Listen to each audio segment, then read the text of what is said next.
our webinar is held for the third anniversary of setting up of the Oneg Szabat Program, which is a joint initiative of the Jewish Historical Institute in Poland, in Warsaw, and the Association of the Jewish Historical Institute in Poland.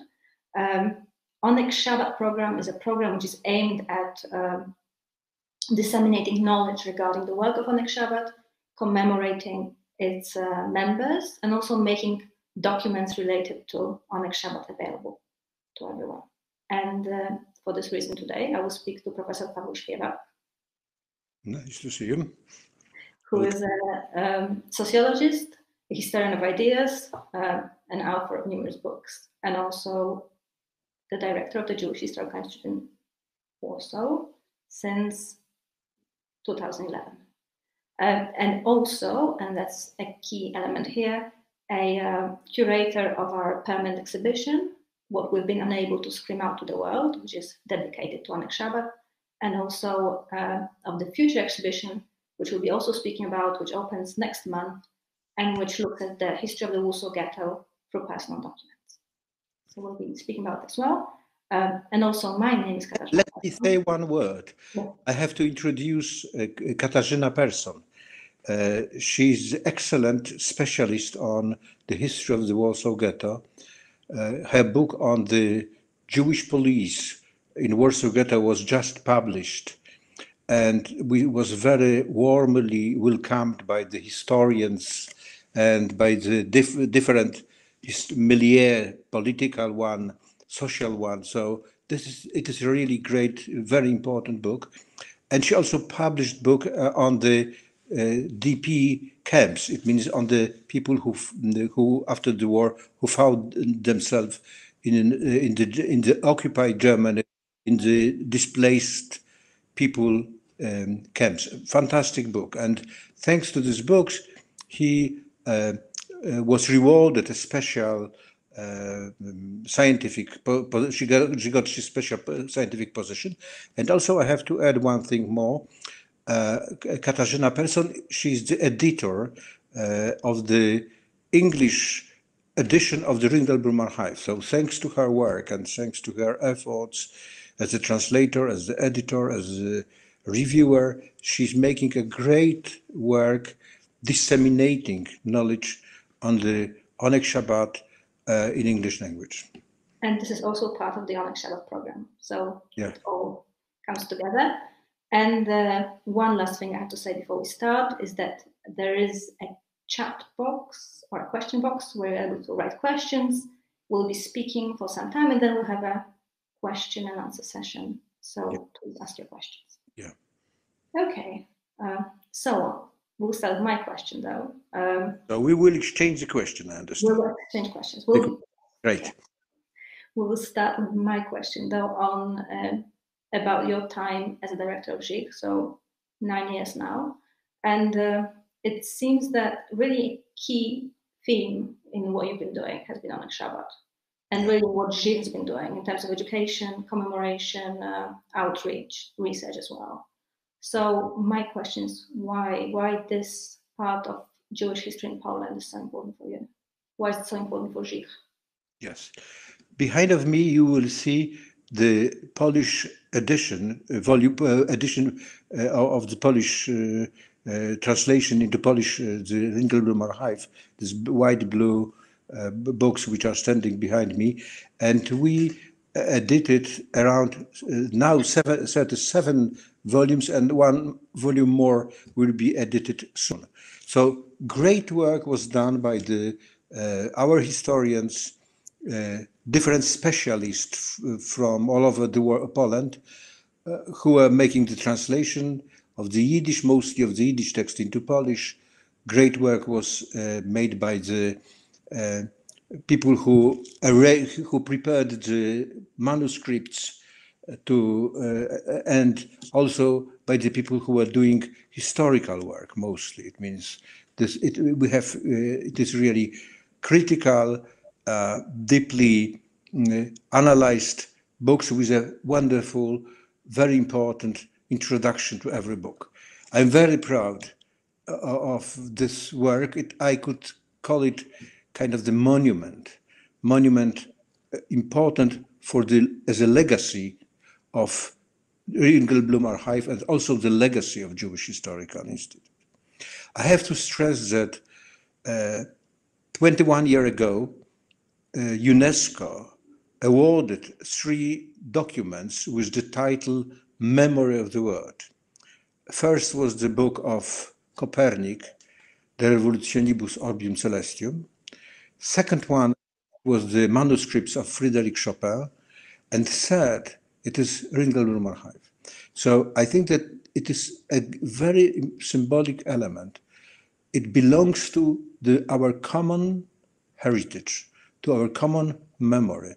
And we have to work all the time on the subject. Why it is so important? It's hard to say why it is important, because it is important. Because the most fundamental knowledge on the Holocaust you could find in different archives, in different diaries, in different documents prepared by Germans, by Polish underground movement, etc. But the most important, in my opinion, it is the documents prepared by Warsaw underground historical milieu called Ringelblum Archive. But why? Why is it so important? Why? How does it differ from other people who are writing in the ghetto? What is so special about it? What is so complex about it and difficult about it as well? I think that for me, the answer is not easy. It's not easy to answer your question. First of all, I have such a feeling reading this material, reading all these documents, that I could listen to the people who are living in the ghetto. I feel their breathing. I feel their pain. I feel everything in their language. And it seems to me the key problem, because in our Ringelblum Archive, we have the access to the original, true language of the people in the state of the despair, in the state of the suffering, even in a moment before the death. It doesn't matter whether it is Yiddish, Polish, or German language. The question is, I could call it zero language, the first language of the suffering. No other document, or it seems to me no other document, no other collection of the documents could deliver this kind of the feeling. We have, of course, a lot of memoirs, but the memoirs were written more or less 20, 30, 50 years after the war. They were shaped by the memory, but also shaped by the different political processes changing in our culture. But in case of the documents from the Ringelblum, they are the documents from the past. I could say that in the other language, that for me it is very important to use this category historical epistemology. So we could feel what these people were thinking, not knowing what will happen later. Only in this document, I found so many important elements on women's situation, on children's situation, on the stock market, even in ghetto. Yes, everything what was collected in the 38 volumes is composed from this very vivid, very open-minded, prepared by the historians, by journalists, by teachers, very, very vivid memories. It's a very difficult history as well, isn't it? It's not an easy reading, not only in terms of the pain and the suffering which shows, but also the way in which they're ready to face the reality of life in the ghetto and document all of it, document the whole complexity of the experience as well. So it's really courageous in that sense. Yes. We use this word archive. And it could be a misleading word, because very often we think about archive as a collection of the documents simply. That one institution or another is preparing documents and we are collecting one after another. But most of the documents from the Ringelblum Archive were the documents produced, I could say, by the people who were working for the archive. I give you an example. So for them was very interesting to know what the intellectuals imprisoned in ghetto were thinking about the situation. So they made interviews with some of the most leading, how to say, historians, journalists, writers. So we know what was their opinion. The same was done with, in case of the study of the situation of women. They spoke with ladies of different age, mostly from very poor families. And they simply gave us the testimony, what was happening, what was they feeling. So they have, of course, documents, for example, as a testimony given by grave digger from the death camp in Chełmno. So we know, we could feel what they felt during the war. It's obvious, it's clear. It's very important for me that this archive was not simply collection, it wasn't a passive activity. They were very active in finding the documents. Also, they knew that this, how to say, ghetto word will vanish. They had the feeling, so they needed also, they put into the documents, for example, invitation from the Kolchak house for the orphans, invitation for the last theater performance made in July 42. They put the tickets for the tram. They put the food stamps. So we have the access not only to the thoughts, but also to have the feeling what kind of the things, they were using, what kind of the paper they were able to use, what kind of the ink they were able to use. So we are so close to the reality of ghetto. But do you think they knew ghetto would vanish? Did they think they will die? Because whenever I read it, I'm always really struck by the hope that's there, which is maybe well hidden, but I think it's through the archive, when you see how many plans for the future are there, when you see how many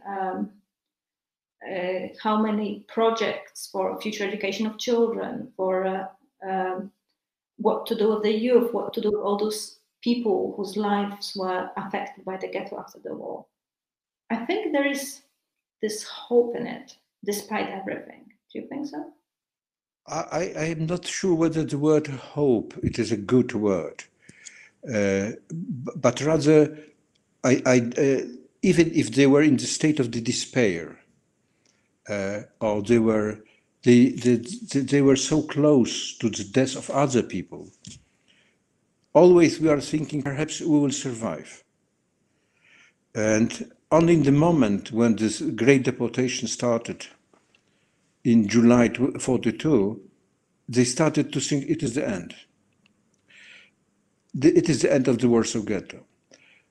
But strategy of the, how to say, strategy of the general strategy of the Ringelblum Archive was that they started to think that the end of the worst Polish Jewry started in the end of the 41, when the Chełmno, Kulmhof death camp was opened. And I think from this moment, or in the Ringelblum Archive, people in Warsaw, they started to feel and to understand that they are close, very close to the end of the history of the Polish Jews.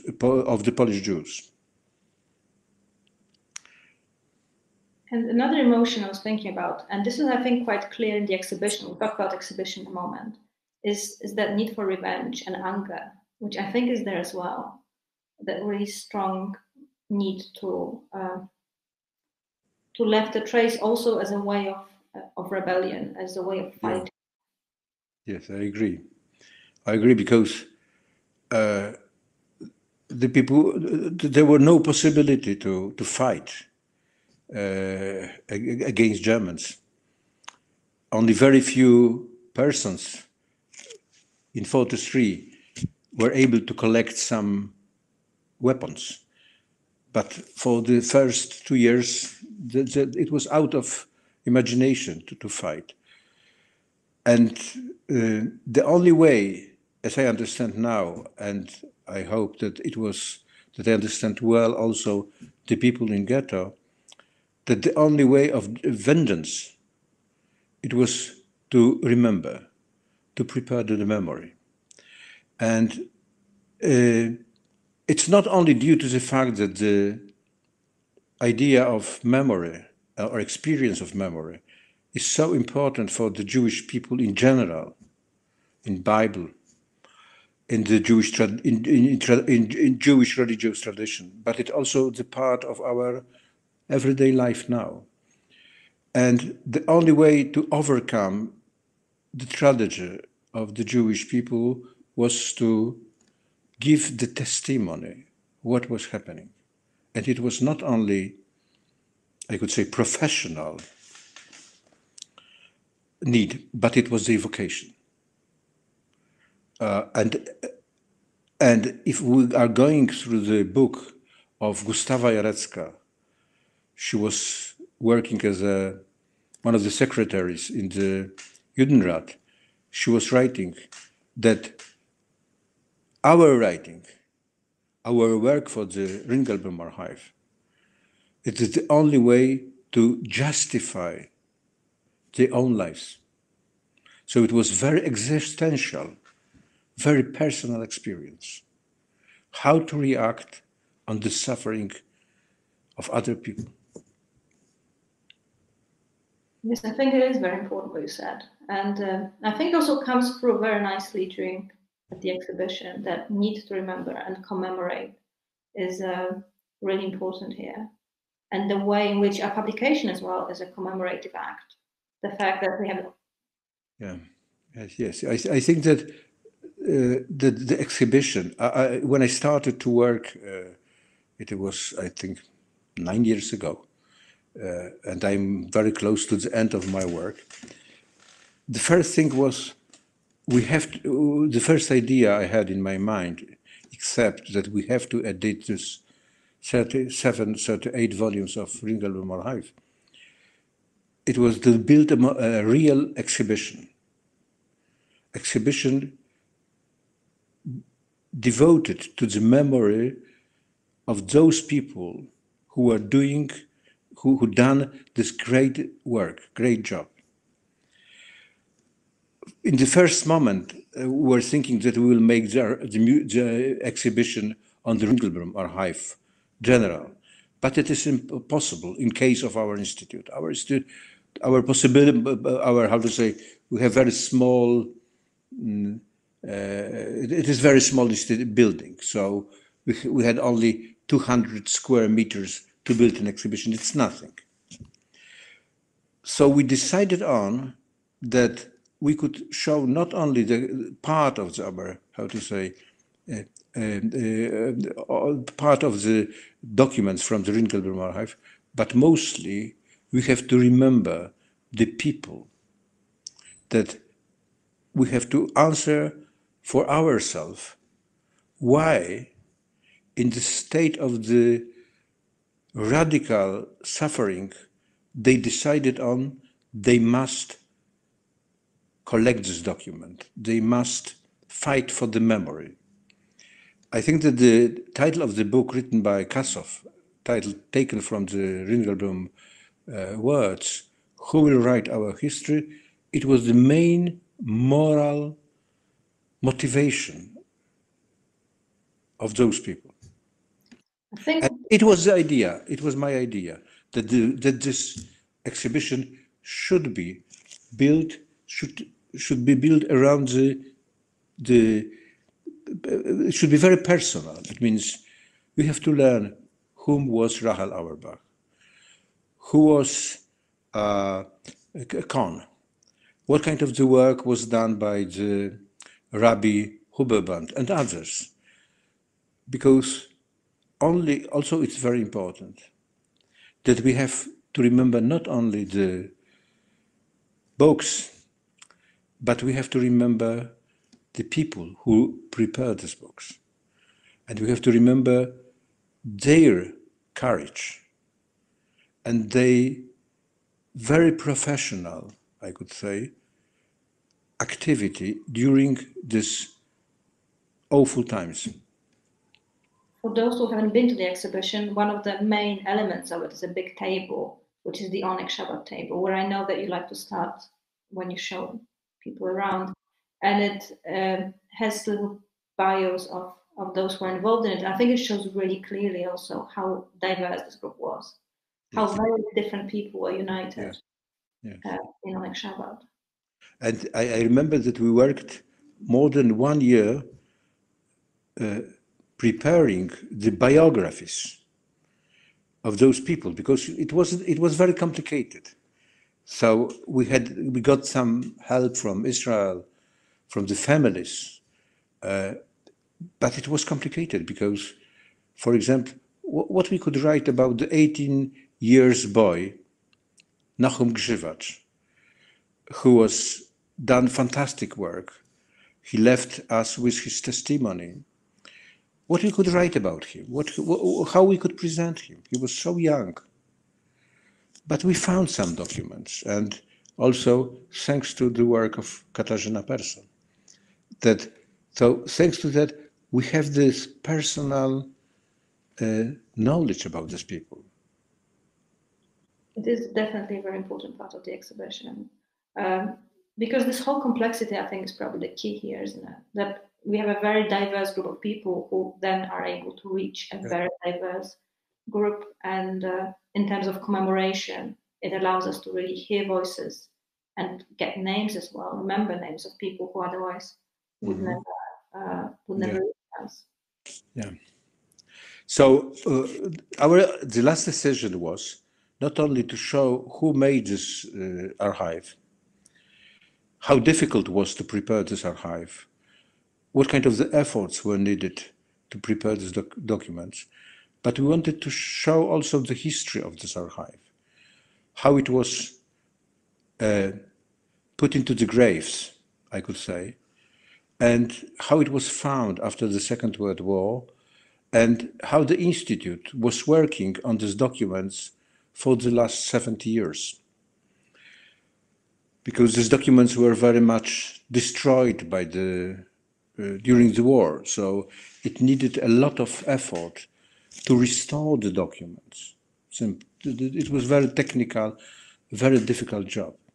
Should also say probably that the key element of the exhibition are the original documents. Yes, but the greatest strength. Yes, and so I had such an idea that we can't show everything.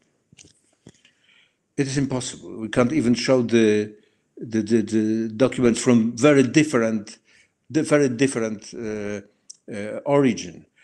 But we could show one element, and perhaps next curator will change this exhibition. And I thought that we have to show what kind of the knowledge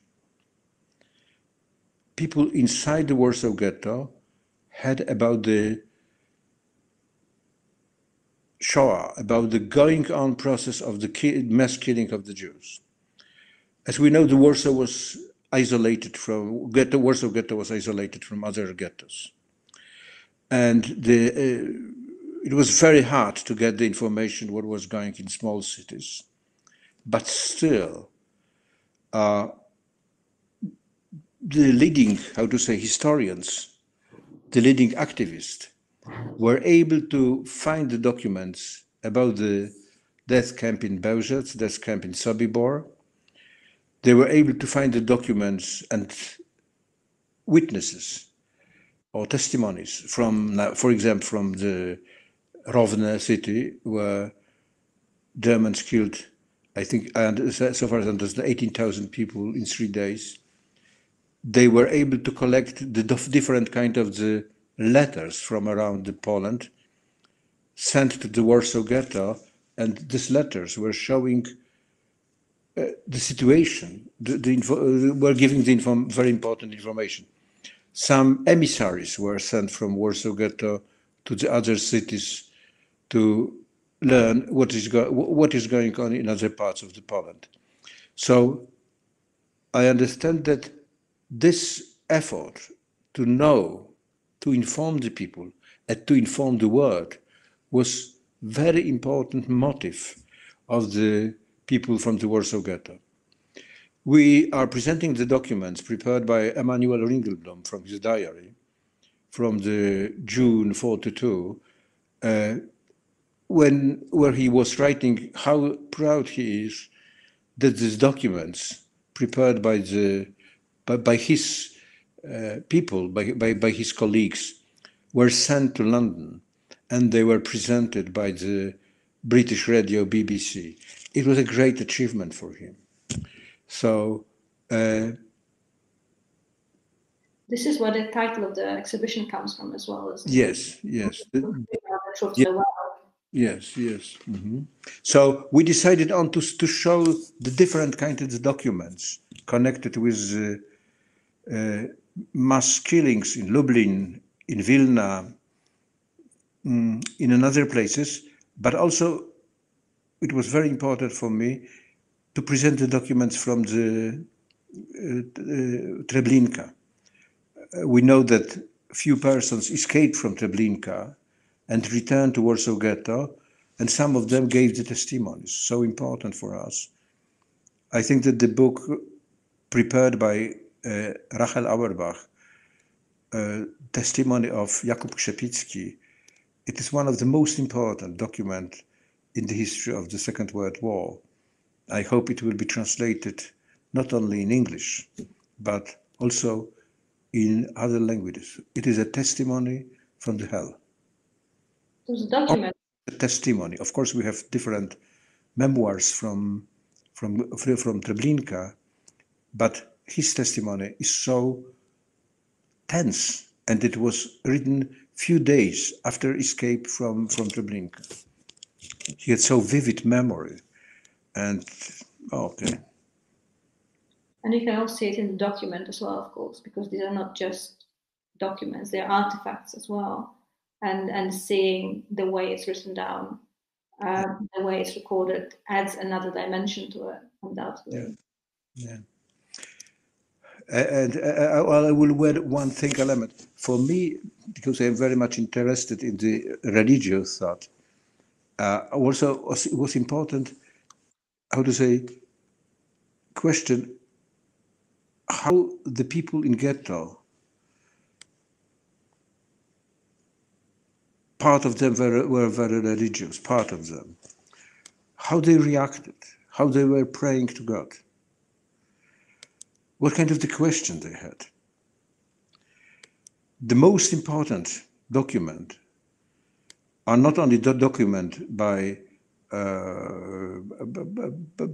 different rabbis, but also by personal statement. For example, by the Iskor written by Rachel Auerbach.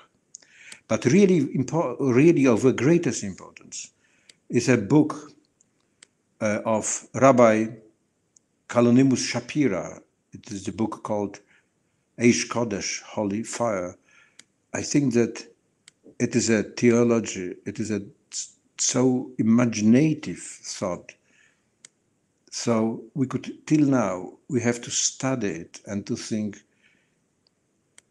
about the how to say, what the religion means in most difficult times of the Jewish history. It is important. It's an important part of the exhibition as well, which is also important because people don't normally associate Oneg Shabbat with religion that much. It's more of a secular undertaking. Yes. It was very secular, except one rabbi Huberband, most of them were secular, but still, I understand they were secular. They were Marxist. They were atheists. They were enemies of God, part of them, I think. But in the same time, they understand that all documents should be collected.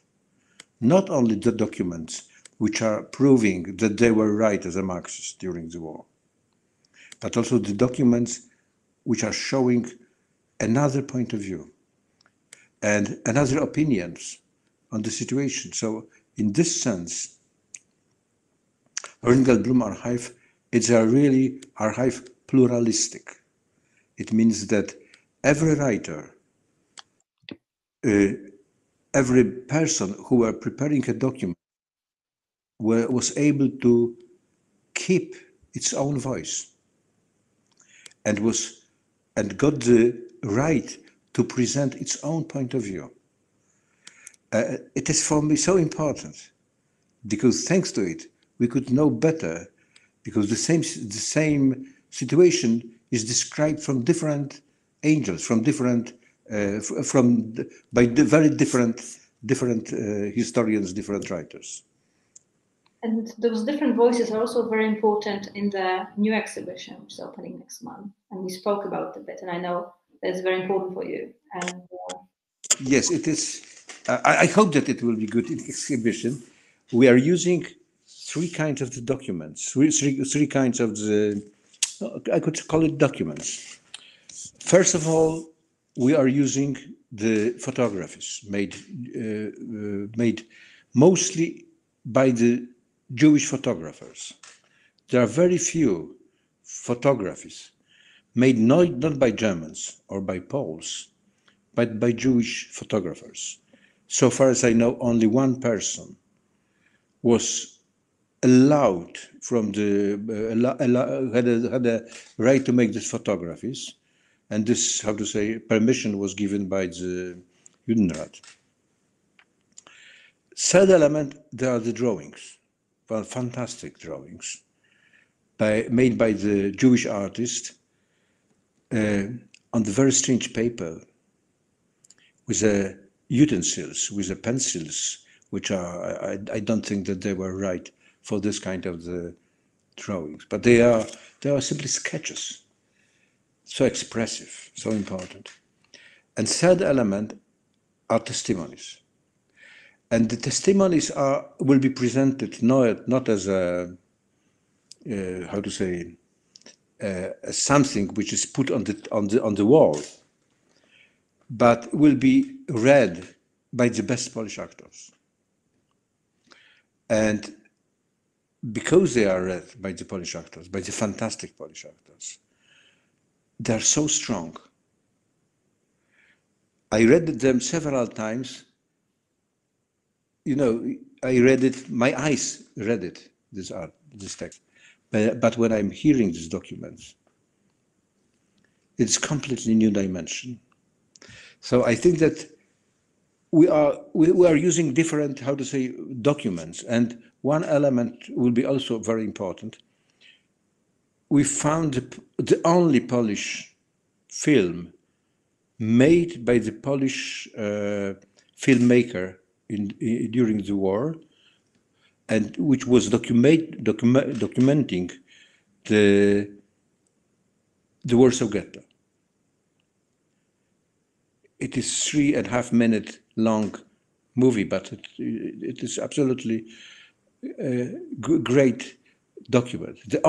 I think that we have only the Germans movies and this document made by the Pole. But how this exhibition is built? It is the exhibition built in the memory to commemorate the 80th anniversary of the closing the wall around the Warsaw Ghetto. It will be open November 16. It was just this day when the ghetto was closed, and it was beginning of a completely new life of the Polish Jews. Of course, the first ghettos were created in 1939, in the beginning of the 40s, but for the Warsaw Jews, it was a completely new beginning. And we decided on that we have no tools to make the narrative exhibition. It is very, how to say, fashionable to make the narrative exhibition. I don't like this kind of exhibition. It will lead to nowhere. So we decided on that we will show the life of the ghetto through the limit situations. Through this kind of the situation, I am using the term invented or used by German philosopher Karl Jaspers, and to show through this limit situation how the people reacted on the most tense, the most difficult, the most painful experiences. And we are starting from the day when the Jews were ordered to wear the special bandages on their arms with the, as it was called during the war, Zion sign, with this David star. So how the people worked on it, what they were thinking, how dramatic was for them this first moment, and it was only the beginning of the story, but they reacted very strongly. And we are showing different experiences. The most important, perhaps, from the time of the ghetto, it is the experience of hunger.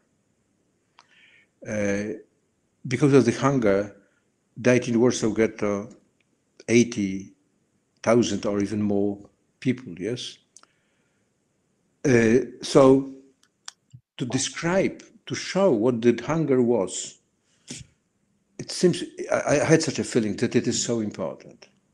Also, it is very important, the experience of fear, yes? So one experience, one limit situation after another, we are showing through photographies, through drawings, and through testimonies from the time of the war. Thank you. That's really, really interesting, and I can see how important it's for you as well. I think it'd be a fantastic exhibition, and I think it would be really effective as well and really poignant, because I can see how much the exhibition of the Oneg Shabbat is already affecting those who visited, and I think this will be a really interesting continuation to it as well. The only problem is pandemic. Yeah. Because in times of the pandemic, there are very few people who had enough inner freedom, and they are not afraid so much of the virus that they are visiting the exhibition. But we'll see how it will go. We can't do anything about that. Okay, so thank you very much. We should probably move to questions now, which I'm sure there are some.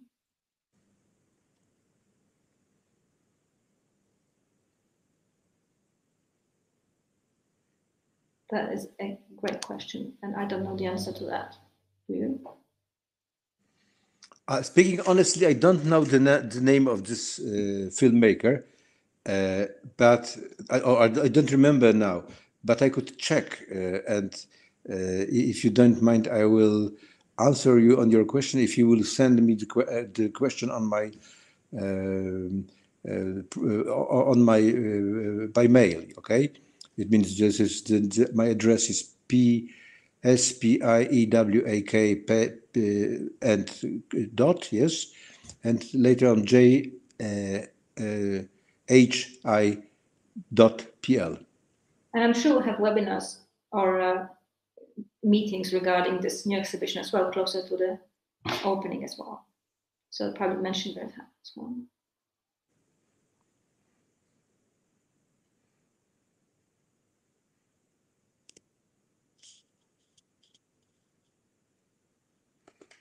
Okay, so I see the question. Perhaps, Kasia, you could answer on this question. About the Polish filmmaker? There is so many institutions around the world. No, I can't see it. No, because I found a comment written by Alexandra. There is so many institutions around the world that deals with the history of the Jews, especially during the Holocaust. What is extraordinary in the Jewish Historical Institute, and how you would encourage people to visit and to learn more about the Oneg Shabbat. How can you see it? I can't see anything. Oh, there we go. Yeah. Okay. So you see it now. Oh yes, that's a fantastic question. Well, there are many institutions, but Żych is here in Warsaw, and it's here where this history was taking place. This is really, I think, in many ways, a continuation of what was taking place in the ghetto, with everything taken into consideration. A continuation of that work. These are people coming from the same intellectual background who are setting up Żych and working in the first years before emigrating. Żych is also the place where you can see the original documents, and that's what we're talking about. This exhibition is really the only place which shows original documents from the underground archive of the Warsaw Ghetto. They are here, and absolutely you should come and see. In my opinion, the history of the studies of the Shoah started in Jewish Historical Institute, not in Yad Vashem, which was created in 50s, not in Washington Holocaust Museum, but just in Warsaw. It was started by Jewish historians who survived the war, and they immediately realized that they must collect all the documents, all the testimony of those who survived the war. So we have I could say, the best collection of the documents on ghetto, original documents.